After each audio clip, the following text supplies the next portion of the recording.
Saudações, queridos e queridas! Está na hora mais um Hanamaru Seleção Japonesa Especial Copa América, contando tudo sobre a trajetória da seleção no campeonato de seleções mais importantes da América do Sul. Bom, como sempre, vocês estão na companhia de Elias Falaras, o Barbudo na apresentação, comentários dele, o Mito, Mr. Thiago Henrique Cruz. Tudo bem com você, meu irmãozinho? Salve, beleza? Bom dia, boa tarde, boa noite, nossos queridos ouvintes. Um dos jogos mais rápidos dos últimos tempos. Agora sobre o segundo jogo da seleção japonesa na Copa América. Jogo que está dando o que falar, meu amigo Elias. Está dando o que vai lá. É, olha... Que vergonha. Tava demorando pra acontecer com o Japão. Tá. Vamos, galerinha. Segunda rodada. Japão e Uruguai. Jogo encerrado 2-2. Pero no muy justo, né? Vamos falar disso a partir de agora. Antes de comentarmos todos os detalhes da partida, o Japão entrou com uma escalação bem diferente da primeira, né? Com muitas modificações e estreias. Kawashima no gol, Ueda, Itakura, Tomiyasu, Sugioka, Shibasaki, Nakajima, Miyoshi, Okazaki, Iwata e Abe começaram o jogo. Entraram no segundo tempo Uedinha, Kubo e Tatsuta. Da primeira partida, as novidades foram Kawashima no gol, Itakura, o nosso querido Miyoshi foi titular, Okazaki foi titular também, Iwata ainda não havia jogado, também foi estreante, e o Hiroyuki Abe também foi titular, né? Outra novidade foi a estreia do Tatsuta entrando no finalzinho. Tio. Olha só, seleção modificada, uma boa escalação, mudaram algumas peças, que até a gente falou no último Hanamaru, né? Que realmente alguns jogadores não foram tão bem assim, né? Então, Hara, né? O próprio Nakayama. Então, algumas modificações interessantes. E olha, uma coisa legal, Elias, que alguns jogadores que entraram na segunda etapa melhores, né, apareceram ali. Então, ó, primeira coisa, entrou o Itakura para jogar esse jogo. Bacana, realmente o Nakayama muito apagado e acabou jogando o jogo todo. Né? A entrada do Ita no lugar do Iwata no lugar do Hara também muito ok, né? O Ita muito mais centrado, com um cara com um pouco mais de velocidade, um pouco mais cascudo. O Sugioka jogou bem, o Ed jogou bem, o Tomiya jogou bem, e entre outros, né? O Okazaki tendo a chance de jogar o jogo inteiro, isso foi muito bacana. Muito bem mesmo, apesar que é nítido que o Okazaki já não é aquele ogro, não é mais mesmo aquele ogro explosivo daquele jogo sensacional contra o Uzbequistão, que deu o gol para a classificação do Japão para a Copa 2010. Não é mais aquele Okazaki, é um cara que joga muito mais centralizado. Gostei do Abe também, Elias, vou te falar que é um cara que começou a chamar um pouco mais minha atenção, né? Exato, o Miyoshi também entrou muito bem, né? O Miyoshi que acabou aí herdando a vaguinha do lado direito. E talvez a parada um pouco mais controversa, né, que não todo mundo gostou, mas eu já tinha meio que cantado essa bola aqui quando a gente falou no preview, que foi Eiji Kawashima no gol, né? Eu falei pra você que é batata, quando fosse o jogo decisivo que poderia dar merda pro Japão, o treinador ia sim colocar o Eijão, dito e feito, né? Hajime Moriyasu não bancou, né, o Osaka, que jogou tão bem na seleção no primeiro jogo, e acabou jogando no mais fácil, que é, mais uma vez, depender do experiente goleiro de 36 anos, Eiji Kawashima. Maravilha, Tiagão. Falando um pouco das modificações aqui, o Miyoshi foi titular hoje porque o Maeda tá machucado, né? Lesionou nos treinos. E ainda é dúvida até pro terceiro jogo. Ver se ele se recupera. Por questão tática, o Itakura... Questão tática e óbvia, né? O Itakura entrou no lugar do Nakayama. Mesmo motivo do Iwata ter entrado no lugar do Hara, né? Que também foi muito mal ali na primeira partida. Sugioka teve que jogar porque não tem ninguém pra entrar no lugar dele. Enfim, se não tem tu, vai tu mesmo, né? Vai tu mesmo, né? É nesse momento que a gente até fala, né? Poxa, poderia ter o Sasaki, né? Pelo menos siga o Sasaki, né? Mas quem não... Né? Não tem tu, né? Vai tu mesmo, como você falou. Beleza, vou te falar uma coisinha já, logo de cara. Você acha que o Moriyasu ter sacado a galera que jogou tão bem mostra que ele tá aprendendo com os erros ou tá só queimando o jogador à toa? Não, achei que ele tá aprendendo com os erros. O Japão teve o mesmo posicionamento no primeiro jogo, nos primeiros 30 minutos, o abafa, mas dessa vez o abafa perdurou aí o primeiro tempo todo. Se não fosse pela passada de mão ali do VAR, que marcou um pênalti inexistente no Luis Soares ali, o Japão poderia ter terminado o primeiro tempo na frente do placar. Poderia ter ampliado se o juiz tivesse dado o pênalti legítimo ali no Nakajima no começo do segundo tempo. Podia estar com 2-0 na frente do placar também, né, Thiagão? Então, realmente, o Moriyasu parece que ele é um cara estudioso, né? A gente sabe que o Moriyasu é um cara estudioso, esforçado e que realmente aprende com os erros. Tanto que ele tomou pau na final da Copa da Ásia, né? Devido aos erros táticos, e já não cometeu mais esses erros na seleção depois da Copa, né? E pelo jeito parece que ele consertou também aí na Copa América. Ele viu que realmente alguns jogadores não tinham futuro, mas para variar ele cometeu um deslize, né? Ele colocou o Edinha de novo ali no segundo tempo e por coincidência o Japão tomou gol. Esse Ueda, ele tem o famoso pé de pântano, né? Tava indo tudo bem, ele colocou o pé no gramado, o time tomou gol. Pois é, mas eu vou te falar que eu acho que entrou o Ueda também por falta talvez ali de opções também, né? Eu não sei se nessa altura do campeonato ele ia bancar, por exemplo, colocar o Suga ou entrar o Matsumoto, sabe? Então, sabe?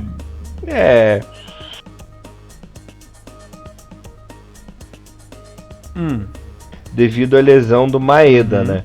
Porque se o Maeda tivesse inteiro pro jogo, com certeza teria entrado o Maeda no lugar ali do Hiroki Abe já no final, né? Sabe quem eu jurava que ia fazer uma partida hoje e não entrou, cara? Eu jurava que a gente ia ver o Tatsuya Ito jogar hoje. Eu jurava, assim, que ele ia entrar mais, né? Pois então, já é o segundo jogo, né? E assim, por mais que... Eu acho que... Desculpe te interromper, mas eu acho que deve ter uma explicação pra isso. Porque ele veio direto de Toulon, né? Ali pro elenco. Então talvez ele não esteja nas condições físicas ideais, porque ele já jogou um torneio inteiro ali pela Sub-22 japonesa, ficou de fora do primeiro jogo, do segundo agora. Talvez no terceiro ele tenha uma condição física melhor e jogue. Pelo menos é meu palpite, né? Não sei se eu tô certo. Assim, deve ter os olhos do Hamburgo em cima disso aí pra não foder o jogador que eles querem tentar lapidar pro próprio time? Pode ter. Pode ser um pouco de cabeçadura do próprio treinador? Pode ser, até porque ele não deve ter treinado muito com a seleção, né? Então tem todo esse fator. Mas o bom, cara, é que o Tatsuya Ito, ele pode jogar em uma das três posições, né? Ele pode jogar pela ponta direita, no lugar ali do Miyoshi, né? Ou do Maedinha. Ele pode jogar no lugar do Nakajima. E ele pode também jogar no lugar do Kubo ali como centralizado, né? Então, tipo, é um cara que né, pode jogar ali em qualquer... Ele tem a capacidade de jogar em uma das três posições. Ele só não joga de centroavante, né? Porque ele é um cara que joga um pouco mais fora da área. Mas era uma opção interessante, né? Eu acho que o Ueda é o jogador o Edinha atacante, né? Que tem um contrato com o Kashima. É um jogador que talvez o Moriyasu está tentando evitar de queimar o cara, então coloca o cara no segundo tempo, que ele é um cara que tem velocidade, ele é um cara que aparentemente ele consegue chegar em algumas bolas. O problema dele é a pontaria, né? A pontaria do Ueda é tão boa quanto o do Ueda zagueiro, né? Então talvez tenha que melhorar. Gostei muito como eu falei de como o Abe jogou, apesar que eu ainda colocaria o Nakajima um pouco mais centralizado, sabe? Eu sei que o Nakajima jogou muito pela ponta hoje, e fez realmente a zaga dançar em alguns momentos, né? É impressionante a qualidade do Nakajima, e mais que a qualidade, como ele é um cara muito que regular, né, no que ele faz, né? No meu primeiro jogo ele teve um pouco mais de marcação, um pouco mais cerrada, não conseguiu jogar tão bem, o Kubo acabou destacando mais aí pelos dribles, mas nesse jogo ele pegou muito desse protagonismo, né, e acabou jogando muito bem. Uma coisa que a gente não falou muito, né, Elias, no outro jogo eu acabei até esquecendo, foi o ótimo jogo que o Gaku Shibazaki fez no primeiro jogo contra o Chile. E o melhor exatamente, disparado. E nesse jogo a gente vê um Shibazaki um pouco mais parecido com aquilo que a gente veio jogando no Getafe, né? Que é um cara um pouco mais recuado, né? Mais fazendo muito aquele esquema que o Hasebe fazendo na seleção, de distribuir jogo. Arrebentou de novo, mesmo jogando essa formação. Obviamente que o Japão não poderia sair no pega pra capar como foi no primeiro jogo, né? Então jogou com uma seleção um pouco mais parada atrás, deixou e também foi tomada essas bolas muitas vezes, e aí por isso que o time do Uruguai teve as melhores chances, jogou um pouco mais na pressão da seleção japonesa, mas foi mesmo assim um jogo onde o Japão foi meio que lapidando um pouco, foi freando um pouco esse ímpeto, né, da seleção uruguaia, e aí foi aparecendo as chances, e no final das contas o Japão chutou 12 vezes, que foi um número até grande, né? Claro que a seleção do Uruguai chutou muitas vezes, teve quase 20, 24 chances de chute a gols, mas é claro que nem todos esses chutes foram reais, né? Pela estatística, o Japão teve 3 chances reais de gols contra 10 chances reais de gol do time do Uruguai, e posse de bola o Uruguai teve 59 contra 41 do Japão. Então assim, foi um jogo onde o Uruguai ditou muitas regras, mas o Japão, assim como ganhou amistoso, né, algum tempo atrás, ano passado, o Japão soube jogar muito bem no contra-ataque, né? Então essa foi a nossa arma principal. Só que o juizão, né, já não ajudou muito a gente com a questão do VAR, né, dando um pênalti que para mim não foi, né? O Ueda não teve intenção nenhuma de só foi pro juiz. Exatamente, então se não me engano era o Cavani que veio chutando a bola, e o Ueda fez um movimento com o pé para trás ali, para evitar que ele chutasse, aí o juiz interpretou no VAR que ele chutou o pé do Cavani, não sei o que, deu um pênalti que realmente não existiu, né, aí o golzinho do Luiz Soares aos 32, né, e aí no começo do segundo tempo, o que talvez deixou todo mundo mais ainda revoltado, é que numa jogada individual muito boa do Nakajima, o Nakajima passou pelos dois defensores, foi derrubado dentro da área, né, veio aquela chamada pro VAR, né, que na verdade o VAR ele fala assim, ó, tem uma jogada aqui, você quer ver o VAR? Né? E o juiz acabou pegando a responsabilidade dele, falando que não viria o VAR, mandou o jogo seguir, e aí os torcedores do Japão caíram matando aí em cima da arbitragem no jogo. Mas o Japão, Elias, depois de ter tomado o primeiro gol e ter abrido o placar, ter tomado o gol de pênalti e depois conseguido fazer o segundo gol com o Miyoshi, meio que segurou durante um bom tempo ali o poder ofensivo do time do Uruguai, né? Depois acabou cedendo um empate, numa jogada de cabeça, mais um gol de cabeça que a gente toma, mas a seleção do Uruguai já estava martelando faz um tempo, mas com certeza, se fosse pelo menos dado o pênalti pro Nakajima, que foi realmente para mim pênalti, apesar de talvez o juiz deve ter imaginado que o Nakajima deu uma valorizada no seu lance, né, na sua queda, mas a gente poderia, sem dúvida nenhuma, ter vencido o jogo de hoje. E se fosse a questão principal, eu tenho certeza absoluta, como eu te falei no off, o Japão não teria perdido hoje de maneira nenhuma para a seleção uruguaia. Ter vencido os dois jogos, tanto o Chile quanto a seleção do Uruguai. 2 comentários que eu tenho que fazer. Primeiro de tudo que passa que o Shibazaki deu pro Miyoshi no primeiro gol, hein? Um lançamento assim estupendo, maravilhoso. Passa lá Zidane, né? Zidane que fazia muito Exato. Isso quando eu jogava. Lembrou muito aquele passe também que o Frank de Boer deu pro Bergkamp na Copa 98 contra a Argentina, né? Lançando lá da área dele até a área adversária ali. Claro que o nosso querido Miyoshi não deu aquele drible que o Bergkamp deu no lance, né? Mas enfim. Mas o Miyoshi fez uma coisa que a gente queria faz tempo dos atacantes, né? Chutar forte.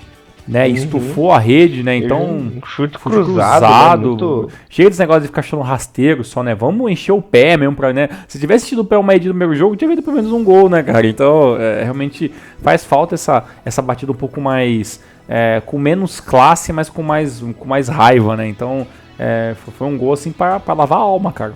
Gostei muito da atuação do Miocic hoje. Esse chute cruzado, ele tem duas opções.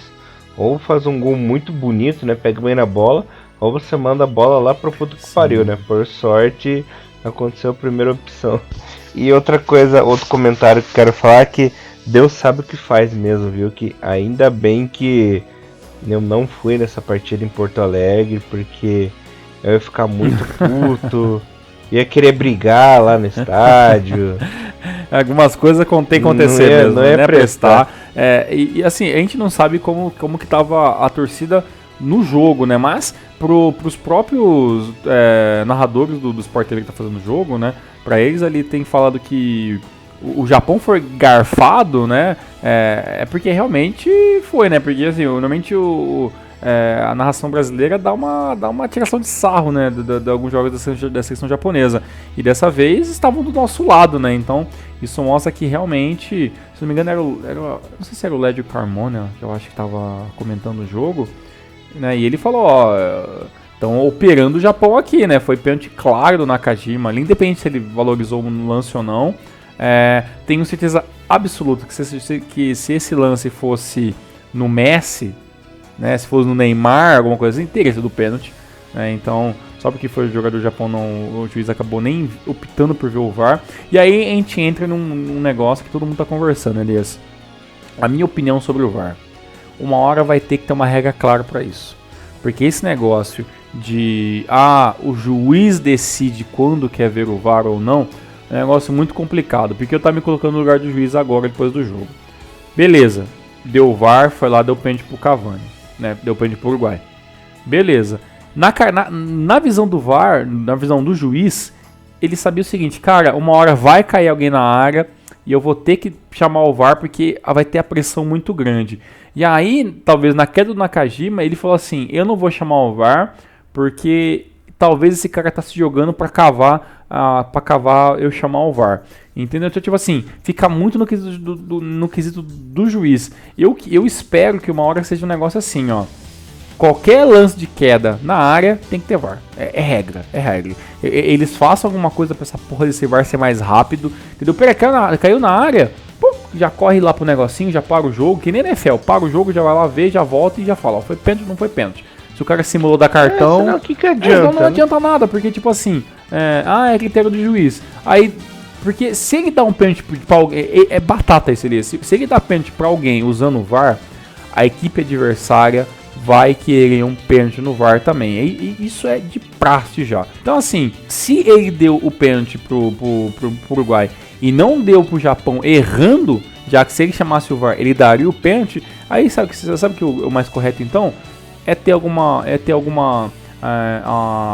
organização da FIFA, da CONMEBOL, sei lá qualquer instituição que tome conta disso aí, e aí vai lá e multa o juiz pela falha dele, porque assim, se o VAR veio para corrigir erro, mas os erros estão acontecendo ainda, é porque o negócio não tá funcionando direito, entendeu? E se o juiz tem a pica para falar assim, eu assumo chamar ou não o VAR, então também eu acho que o juiz também tem que assumir a pica também de tomar um ganchinho de um jogo, perder um dinheirinho aí, porque o pênalti no Nakajima foi pênalti, independentemente se ele valorizou ou não, foi pênalti. E já o primeiro pênalti que ele deu pro Uruguai foi pelo menos questionável. Alguns dariam, outros não. E nitidamente prejudicou a equipe japonesa, né? Porque como não houve o pênalti ali no Uruguai, o Uruguai não teria feito gol. E sabe-se lá se que nessa cobrança de pênalti o Japão não teria feito gol, né? Então... Com certeza. E aí você imagina a situação, né, Elias? O jogo tava ali nas casas dos... por exemplo, começou o jogo empatando em 1-1, né? Foi pro intervalo empatando em 1-1. No começo do segundo tempo, faz um 2-1 num pênalti, né? E aí o Miocic faz um terceiro, então ficaria 3-1.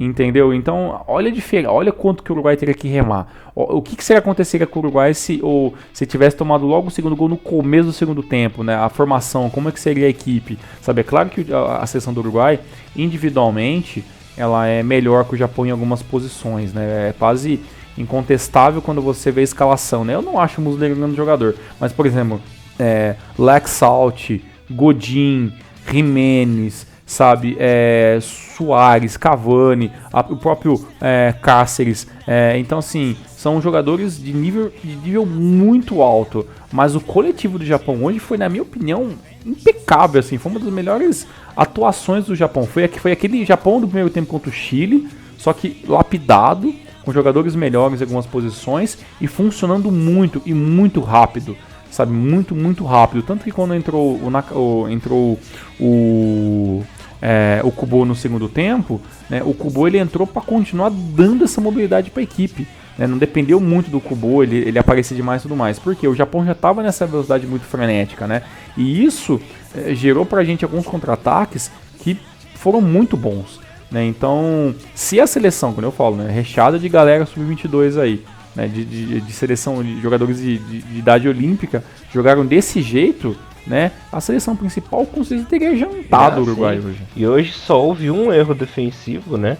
Que foi no segundo gol que, mais uma vez, em jogada aérea, a defesa não acompanhou o querido Jimenez e cabeceou livre pro gol, né?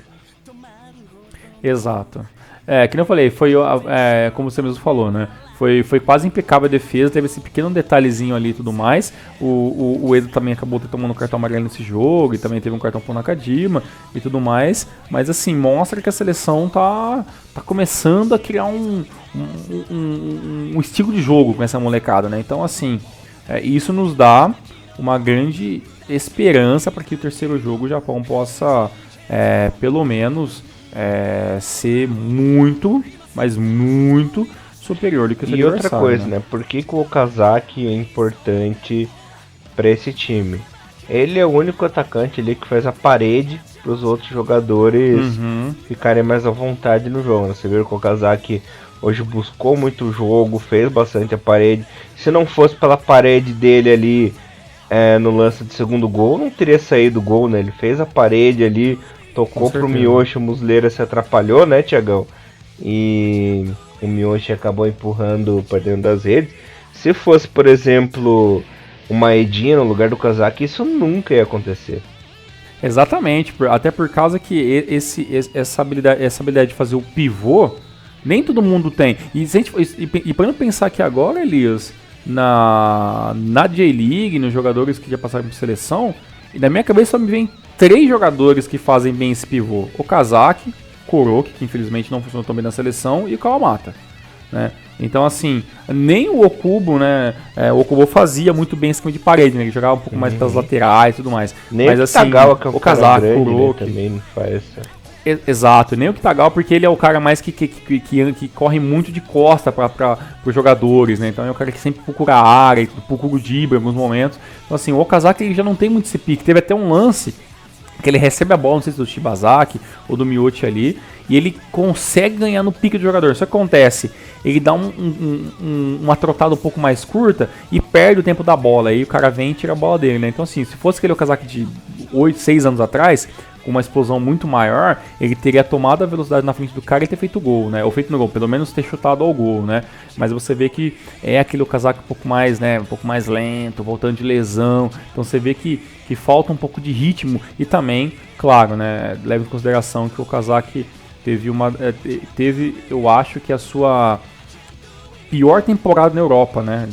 Desde que ele veio, já que essa temporada ele pouco pôde jogar, né, no Leicester City. Ele ali no primeiro tempo também perdeu uma chance num cabeceio, né, que faltou um pouco de pontaria. Tiveram alguns lances rasteiros ali que ele recebeu livre pela direita e chutou para fora. Se fosse o Okazaki das antigas, pelo menos na trave teria acertado, né? Então dá pra ver que, infelizmente, não que ele é um jogador ruim, claro, tá longe disso, né? Mas já é um jogador decadente, né? Tá na famosa parte de descendo a ladeira já na carreira. Exato. E Elias, deixa eu falar com você, cara. Lembra quando a gente começou a ver a lista de convocados que a gente falou, tá faltando atacante nessa seleção, né? E tá faltando mesmo, né? O Okazaki jogou o tempo todo, o Maeda machucado, o Eder jogando um pouco mais fora da área quando entrou no time. E assim, não tá tendo muita opção, né, cara? Então se o Maedinha não volta pra fazer esse lado de campo e o Eder ser o substituto direto do Okazaki, a gente não tem substituto pra jogar, cara. Tanto que foram convocados aí só 3 atacantes, né? Pois é, que eu achei pouco, né, cara? E a gente até falou, né, do Ito, né? Esperava que o Ito poderia entrar ali pra talvez até fazer o Eda ser o centroavante junto com o Okazaki, mas aí, né, quando entrou o Eda, ele acabou entrando jogando pela ponta, e aí, assim, a gente espera que o Okazaki não tenha nenhuma lesão e que o Daizen Maeda volte, né, porque, né, teremos problemas se passarmos de fase aí, se por acaso o Ogro voltar a sentir as suas lesões. Elias, como é que ficou o grupo agora do Japão? Quais são as nossas reais chances agora uma eventual vitória? Eu tô fazendo aqui minhas matemáticas de cabeça e olha, tá complicado, né? Amanhã tem o jogo do Chile contra o Equador. Obviamente, quando esse número já ter saído, já aconteceu os jogos da segunda rodada, já vai estar praticamente um dia antes do jogo contra o Equador. E a lógica é que o Chile atropele o Equador, já faça logo 6 pontos. E aí eu te pergunto, quais são as chances de nós passarmos de fase com o Japãozinho? Bom, antes de falar isso, eu só quero citar que era uma coisa que a gente já falou no preview da Copa América, né? Que são poucos atacantes, são 3 opções e que dá para improvisar o Cubo ali também na frente, né? Então realmente é um problema. Agora, quanto às classificações, lembrando que só se classificam os 2 melhores terceiros colocados, né, Thiagão? Então tem alguns critérios que são seguidos, né? Os 2 melhores terceiros colocados têm que ter uma pontuação razoável ali com o segundo, né? Com o segundo colocado. As regras são vitórias, saldo de gols, né? Quantos gols fez, quantos gols tomou. E se empatar com tudo isso, ainda tem a regra do cartão, né? Quem tomou mais cartão ali acaba sendo eliminado. Então nesse momento o Japão está caindo fora, porque, por exemplo, tanto o Japão quanto o Catar, eles têm 1 ponto, certo? Só que o saldo do Catar no momento é melhor. O Japão está com -4 de saldo e o Catar nesse momento está com -1, né? Então, para o Japão conseguir uma classificação em terceiro lugar, pelo menos, tem que ganhar do Equador pelo menos com 2, 3 gols assim, de diferença e não tomar gol, porque daí já ajuda no saldo. Porque eu acho muito, muito, muito, muito difícil do Catar ganhar da Argentina. Pode ser que empate com a Argentina, mas ganhar já é outra história, né? Então nesse momento estariam classificados como terceiros colocados a Venezuela e o Catar. A gente sabe que talvez a Venezuela ali seja talvez uma equipe que tenha, né, já tem 2 pontos, a equipe do Brasil também é uma equipe embolada, o Brasil pode até passar como terceiro se por acaso perde pro Peru e a Venezuela ganha da Bolívia. Olha, né? Então tem todos esses trâmites aí. Eu penso assim que a Venezuela ganha da Bolívia, passa em segundo e o Peru cai para terceiro. Aí já complica mais ainda, porque no caso o Peru teria 4 pontos já, né? E aí sobra só uma vaga, e aí assim, vai que a Argentina ganha também do... Putz, mas é um grupo muito complicado, né? Porque se a Argentina ganha do Catar com uma goleada, né? Aí pode ser que o próprio Paraguai seja essa terceira equipe, né? Então assim, o Japão vai ter que golear de qualquer maneira o Equador, então. Tem que ganhar. Pra passar de fase, não pode sequer sonhar em empatar, muito menos perder, né? Faz a parte dele, ganha o jogo e aí seja o que Deus quiser, né? ganhando o jogo aí já é um grande passo para a classificação. Claro que tem que rezar pelos outros, né? Se tivesse pelo menos empatado com o Chile, estaria muito mais tranquila a vida do Japão agora. Ou perdido de menos, pelo menos, né? Pelo menos, perdido de menos, Perdesse pelo menos. 2 né? a 0. Exato. E mais uma vez a gente tá sendo meio guru da desgraça, né? A gente falou na Preview que o primeiro jogo contra o Chile daria o tom dessa campanha do Japão na Copa América, né? E foi realmente isso, né? Esses 4 a 0 complica demais a nossa classificação. E Elias, vou te falar aqui, cara. Eu acho que o Japão não passa de fase. Desculpa. Essa cachapada aí do primeiro jogo complicou muito a vida do Japão, né? Eu até pensei assim numa coisa muito bizarra na minha cabeça. É que, por exemplo... Por favor, dê uma esperança pra nós aí. Posso falar? Pode falar. Assim, por exemplo, olha só o que pode acontecer. Se o Brasil terminar em primeiro lugar no grupo A, como eu acho que vai acontecer, e o Japão terminar em terceiro no grupo C, pode dar Japão e Brasil. Nossa. Você não tá me ajudando em nada pra ficar esperançoso com essa Copa América, pô. Se você quiser falar assim, alguma coisa, o Japão passa e o Chile perde, alguma coisa assim, putz, é sério que pode dar Brasil e Japão já na próxima fase? E assim, outra previsão caótica, assim, mas mais tranquila. A Colômbia já tá classificada, certo? Certo, 6 pontos, beleza, 2 jogos, 2 vitórias. Enfrentaria o Japão se o Japão terminasse em segundo. E mais um jogo em São Paulo, no Itaquerão. Se isso acontecesse, eu ia dar um jeito de ir pro jogo. E a Colômbia mordidaça com o Japão por causa da Copa do Mundo. Da cara, certo. Cara, e a Colômbia tá jogando bem, hein? Tá merda. Primeiro lugar, eu acho muito difícil o Japão ficar. Não, eu já acho impossível já, né? Porque pra isso acontecer, tem que empatar. O Chile tem que perder do Equador e empatar com o Uruguai na última rodada. E se empatar não fica, porque se empatar, o Uruguai para 5 pontos já fica da líder, né? O Japão já fica para 4. Não tem como. Eu não vejo o time do Uruguai perdendo de maneira nenhuma pro Chile na última rodada. Não vejo isso. Pode acontecer também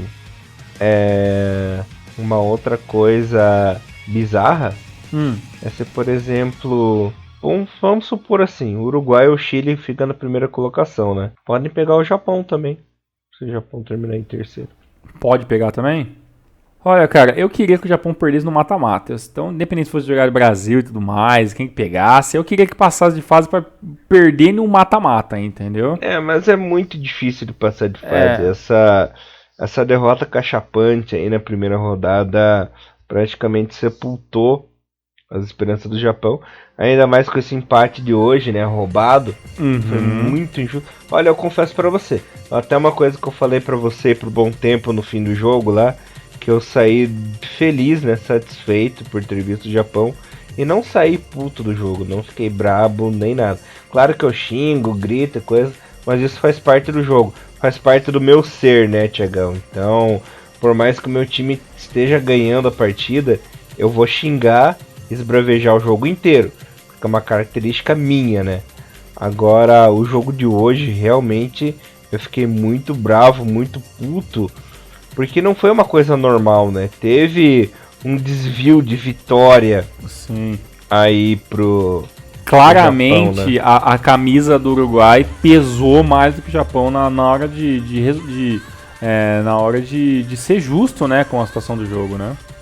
Então, cara, eu detesto injustiça, sabe? Pelo que o Japão jogou hoje, merecia muito a vitória mesmo. E isso foi tirado da seleção, né? Sim, e olha que assim, tanto que foi unânime que a arbitragem de hoje foi ruim, né? Foi que o próprio Bom Tempo, que é um cara extremamente zen, né? Que evita falar qualquer coisa sobre arbitragem, colocou no próprio Twitter dele, né, cara? Que arbitragem, né, desastrosa e sem vergonha, né, cara? Então, tendenciosa total, né? Com certeza. Então, tipo assim, se o Japão cair, né, na classificação, tudo bem, o primeiro jogo foi ruim o resultado, o Japão abriu demais, quis mudar de muita coisa e acabou se ferrando. Mas no jogo de hoje, o Japão tinha claras condições de vencer, cara, e essa vitória foi tirada da nossa equipe, né? Então, não venceu, é claro porque não deixaram, né?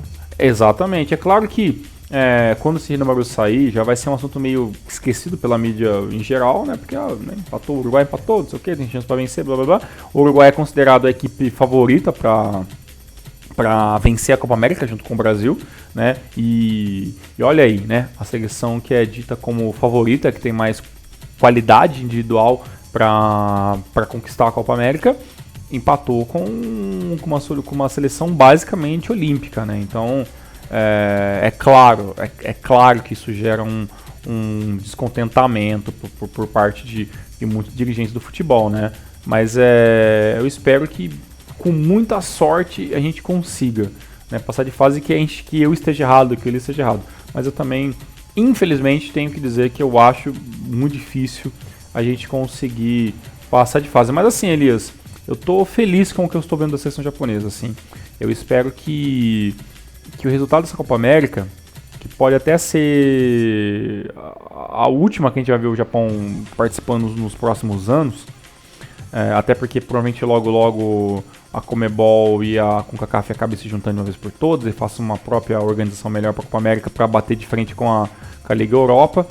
Mas eu espero que o resultado dessa Copa América, o resultado do que a seleção olímpica está fazendo, faça com que a JFA comece a mexer um pouco mais seus pauzinhos e comece a usar o seu poderio, não só econômico, mas sim de político dentro da Confederação Asiática, para começar a ter mais torneios, para essa molecada jogar mais vezes, sabe? Para ter alguma coisa que eles possam se juntar mais tempo para jogar, independente se são jogadores que jogam nas equipes principais, se são jogadores que jogam no futebol ainda semi-profissional ou ainda escolar, mas que essa molecada consiga se juntar mais para jogar, para eles começar a criar ainda mais, cara, plano de jogo, sabe? Então, porque se o Moriaço, né, que na minha opinião não é o melhor técnico para trabalhar em curto período, tá fazendo essa seleção jogar tão bem, né, com um trabalho tão rápido em alguns momentos, né, não é perfeito, mas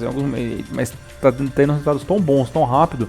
Se essa seleção começar a jogar junto sempre, sabe, eu acho que os frutos do futebol asiático podem aparecer muito mais rápido, né, porque tem muita qualidade ofensiva e muita qualidade coletiva esses jogadores do Japão. É um futuro aí bem promissor, né?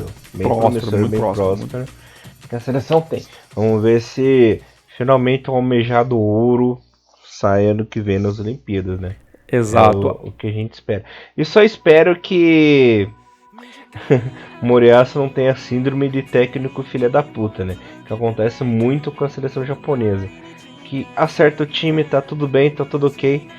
Aí vai lá e inventa alguma coisa e caga em tudo, né? Aconteceu isso com o Trussier em 2002, aconteceu com o Zico em 2006, aconteceu com o Okada em 2010. O Zakironi sempre foi ruim, né? Não tem o que falar. Sim, a Copa América foi ridículo. Não tem o que falar. Aconteceu isso com o nosso querido Akira Nishino, né? Ele não teve muito tempo para fazer. E também aconteceu com o Hale Rodite, né? Ele já estava em má fase quando deu todo aquele rolo com a JFA, né? Então, infelizmente não dá para se fiar muito em técnico da seleção, que uma hora ou outra pode dar a louca e cagar em tudo, né? Pois é, e espero também que ele não invente nada. Essa pra mim é a formação ideal para jogar o próximo jogo, que não tenha mudanças nenhuma, sabe? Talvez ali o Daisen Maeda poder jogar, mas assim, independentemente o Miyoshi também jogando muito bem. Então acho que esse é a pegada do Japão para enfrentar o Equador, né? Que não tenha muitas modificações. O próximo jogo é no dia 24, né? Já na segunda-feira. E o jogo é às 20 horas, né, como aconteceu em todos os jogos desse grupo do grupo C do Japão. E, bem, agora nos resta assistir, aproveitar o jogo, esperar uma boa vitória. E aí, né, o que aconteceu ou não, futebol é uma caixinha de surpresas, como dizia a galera por aí. Tudo pode acontecer, mas que pelo menos a gente possa ver o Japão, se for voltar realmente para casa, que seja com uma vitória para consagrar esse trabalho honesto né, do que esses jogadores estão fazendo aí da equipe olímpica, junto, claro, com jogadores mais velhos, veteranos, que estão aí dando sua pequena contribuição ou sua grande contribuição. Também o Kashima jogou muito bem nessa partida também, junto com o grande Okazaki Oguro. E para ver, Elias, arrisca um placar pro próximo jogo? Arrisco. Vitória magrinha do Japão, 1-0. Eu arrisco 2-0. 2-0? 2-0. Vamos ver. Mas eu acho que o Japão vence, uma vitória magrinha, mas infelizmente não será suficiente para o avanço da seleção. Exato. Independentemente, voltamos para falar sobre mais Japão no próximo programa após, né, o fim da fase de grupos da Copa América. E aí depois nós vamos ver como que fica aí o cronograma, se teremos ou não mais jogos. Mas por enquanto está sendo uma cobertura muito bacana da seleção, ver os treinos do Brasil, como é que funciona, as entrevistas. Então está sendo bem interessante. Espero que vocês estejam acompanhando e gostando pelo Hiromaru, e também dando uma pesquisadinha aí no site da JFA, que lá também tem notícias todos os dias. Maravilha, Thiagão. Voltamos semana que vem. Valeu, um grande abraço. Até, Elias. É isso, galerinha. Muito obrigado. Tenham um ótimo fim de semana. E Hiromaru levando o melhor futebol japonês pra vocês, galera. Valeu. Abraço. Tchau. Sayonara.